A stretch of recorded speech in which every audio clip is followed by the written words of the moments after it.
পদ্মা সেতু প্রকল্পের সমাপনী অনুষ্ঠান আজ বিকেলে মাওয়ায় সুধী সমাবেশে যোগ দেবেন প্রধানমন্ত্রী। এ বিষয়ে আরও খবর জানাতে সরাসরি যোগ দিচ্ছেন সহকর্মী শফিকুজ্জামান রুবেল।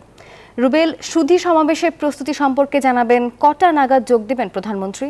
নেতাকর্মীরা আসতে শুরু করেছেন এবং কেউ কেউ ভিতরেও ঢুকতে শুরু করেছেন। আমরা দেখেছি যে দেশের বিভিন্ন প্রান্ত থেকে কিন্তু এই সুধী সমাবেশে নেতারা আসছেন, সেই সাথে যারা বিভিন্ন প্রকল্পের সাথে জড়িত তারাও কিন্তু এসেছেন। আমরা পদ্মা সেতু প্রকল্প পরিচালক কিছুক্ষণ আগে আমাদের সাথে কথা বলেছেন, তারাও সমাবেশে ঢুকেছেন।